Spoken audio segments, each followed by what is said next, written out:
एक भयानक कथा। गावाच्या काठावर एक जुना वाडा होता। गावकरी त्याला कर्णवाडा म्हणून ओळखत, रात्री जवळही जाऊ नयेत अशी भीती बाळगत। त्या वाड्यातील गल्ल्यांमध्ये दररोज अंधारात काहीतरी विचित्र घडत असे आणि लोकांच्या कानावर गुपचूप भीतीदायक कथा पोहोचत असत। काही वर्षांपूर्वी या वाड्यात कर्ण नावाची एक पिशाचिनी राहत होती। तिचा चेहरा सुंदर असला तरी तिच्या डोळ्यांत काळोख आणि भीतीदायक उग्रता होती।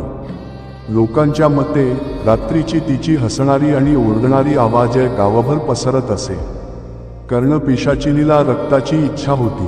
प्रत्येक पूर्ण चंद्राच्या रात्री ती गावकऱ्यांच्या स्वप्नांत प्रवेश करून त्यांना घाबरवायची आणि जो कोणी तिच्या मार्गात आला त्याच्यावर तिची क्रूर छाया पसरायची।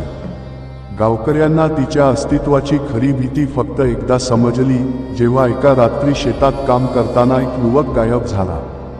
गावकरी रात्री वाड्याजवळ गुपचूप जाऊन पाहत, तर त्यांनी पाहिलं की वाड्याच्या खिडकीतून एक काळा धुकेवाला धुंद माया बाहेर येत होता आणि गडगडाटाच्या आवाजात माझे रक्त आणा, माझी भूक भागवा असे ओरडत होता। एक माजी साधू जो या गावात राहत होता, त्याने ठरवलं की या पिशाचिनीचा भूतबाधित कर्ण थांबवायचा आहे। त्याने पवित्र मंत्र आणि राखीच्या धाग्यांचा उपयोग करून रात्री वाड्याजवळ पाळत बसले। जसे मध्यरात्री झाली, कर्ण पिशाचिनी अचानक दिसली। ती एक भयानक ज्वलंत लाल रूपात होती। तिचे केस उंचावलेले, डोळे रक्तसरखे लाल आणि हातातून काळा धूर उडत होता।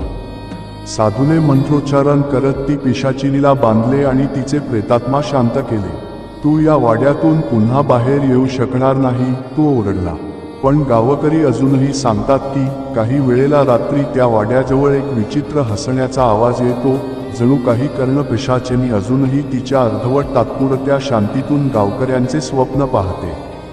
शेवटी कर्ण पिशाचिनी ही एक अशा भीतीदायक गोष्टीची आठवण आहे, जिथे अंधार, रक्ताची भूक आणि प्रेतबाधा एकत्र येतात। गावकरी अजूनही त्या वाड्याजवळ जात नाहीत आणि चंद्राच्या पूर्ण रात्री घरात दरवाजे घट्ट बंद ठेवतात।